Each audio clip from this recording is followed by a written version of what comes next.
When we listen to that first reading and we hear that the apostles left after the ascension and they went back to Jerusalem and they began to pray in the upper room, it almost sounds like a leisurely kind of walk that, well, okay, they saw him ascend and they just kind of took the sightseeing tour through Jerusalem and came back, and then they had nothing else to do, so they decided to start praying together in the upper room. And it's quite to the contrary. They were scared to death. Jesus has just left them for the second time.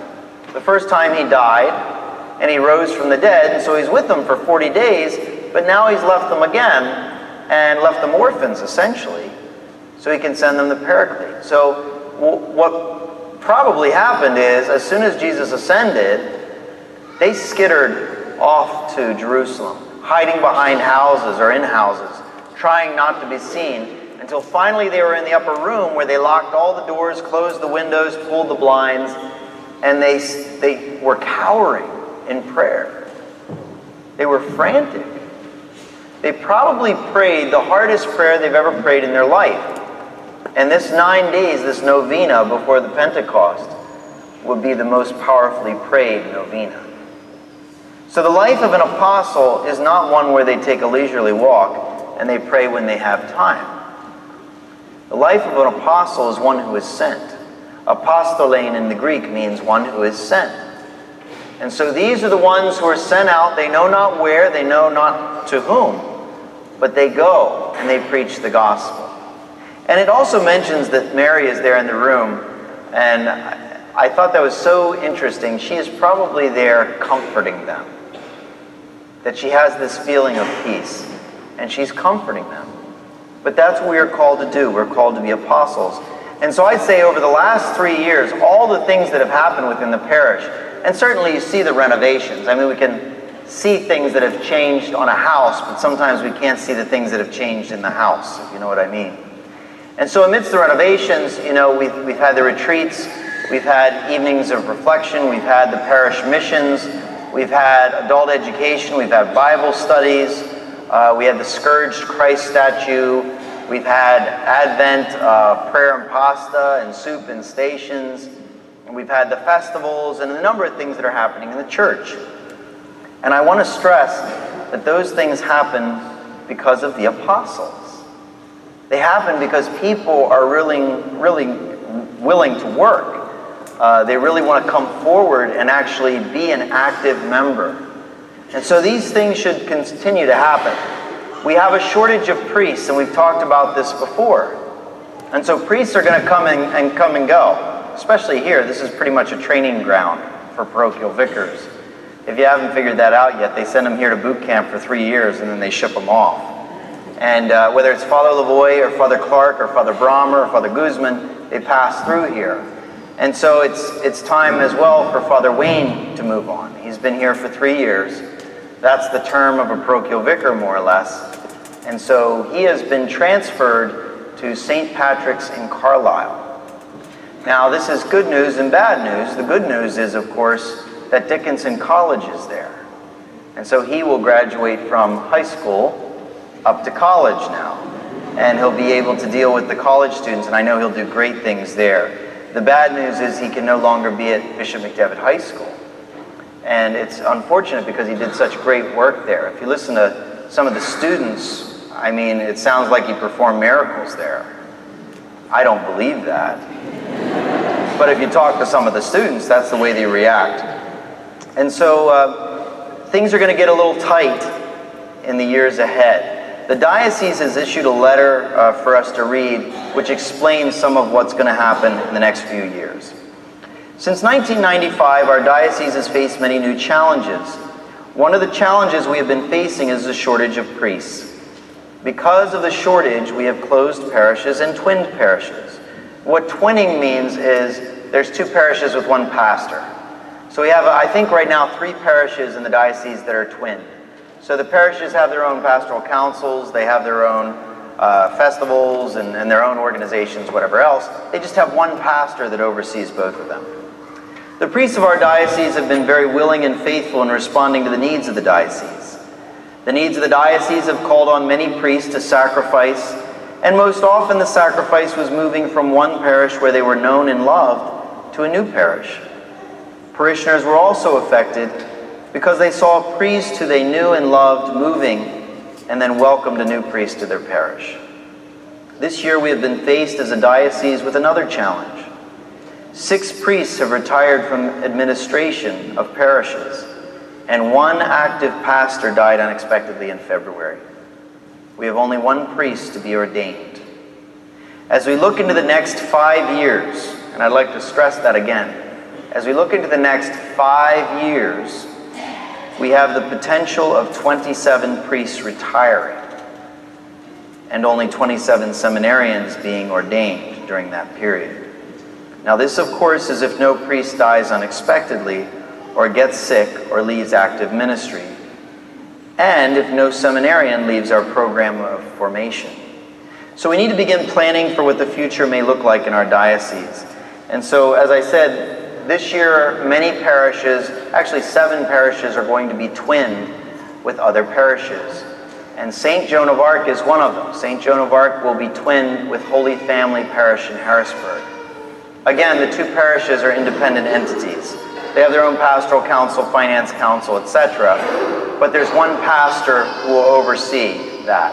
And so the 4 priests who are here at the parish will help in covering both of those parishes. That's their responsibility. I think this really speaks to apostleship and being an apostle. I love this gospel from John today because it speaks as a priest who is sent. I revealed your name to those whom you gave me out of the world. They belong to you, and you gave them to me, and they have kept your word.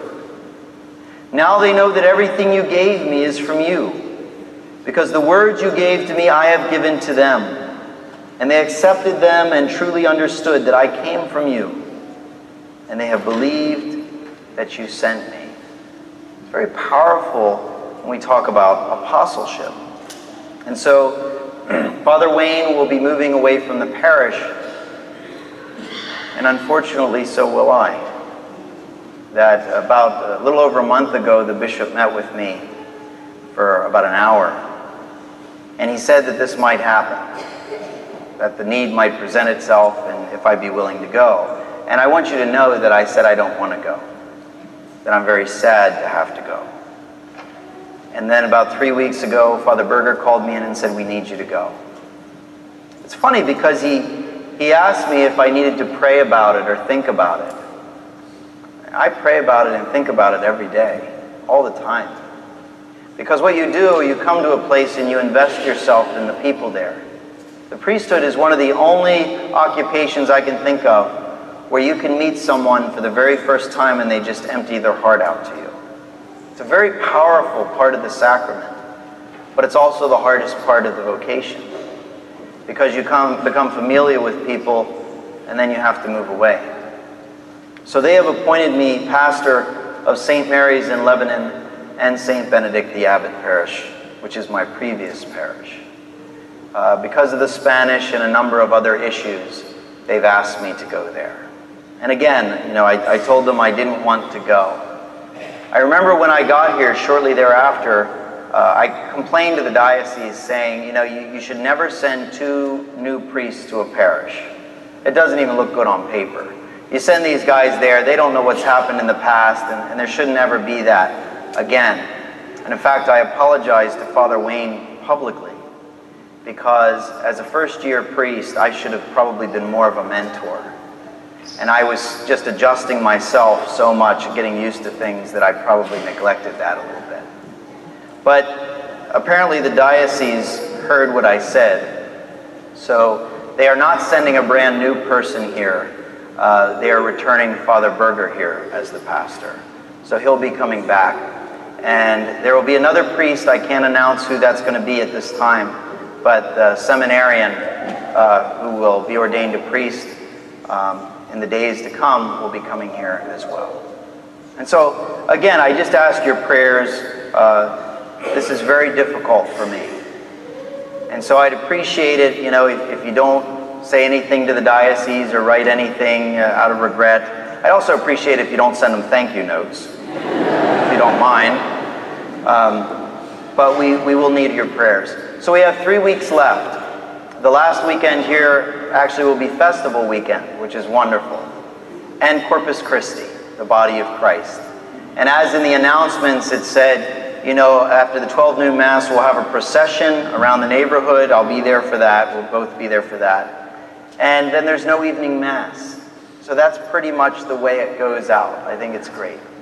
So next Sunday, after all the Masses, there will be a little reception after each Mass for Father Wayne to send him on his way with blessings. Again, I ask your prayers. This is going to be a difficult time within the diocese, and we need to pray continually for vocations as well. So I'd like to just conclude here with a little story. And I heard this story a number of years ago, but I can't remember where or who I heard it from. But it was about this very primitive village. And the village was so primitive they didn't have fire. And because of this, people died of the cold, they died from sickness because they couldn't sterilize things, they died from bad nutrition because they couldn't cook their food. So one day, someone arrived at the village and they came and brought with them fire. And the people took this right away, they picked it up, and they started using it for everything. Well, pretty soon, they were finding uses for this fire that the one who brought it had never conceived of. The way the people were becoming ingenuitive and innovative with the fire and the uses were truly edifying. After a few years even, they had done such great things with this fire that the one who brought it decided it was time to go, to move to the next village. And life went on. And yes, people still died and they got sick and everything else, but a lot fewer did, because they could cook their food and they could heat their bodies and they could heat water and sterilize things, and they had fire for light. Well, after many years passed, someone asked the question, who brought the fire to the village? And as much as they asked everyone they saw, nobody could remember who had brought the fire. And that's the way it's supposed to be. People come and people go. They come into our lives and we hope they leave a little fire behind them. And then once we take the fire, we are empowered and we use it in many ways that the bringer probably had not even conceived of. And so it's okay to forget those individuals who bring it, but never forget the fire. The fire is the most important thing.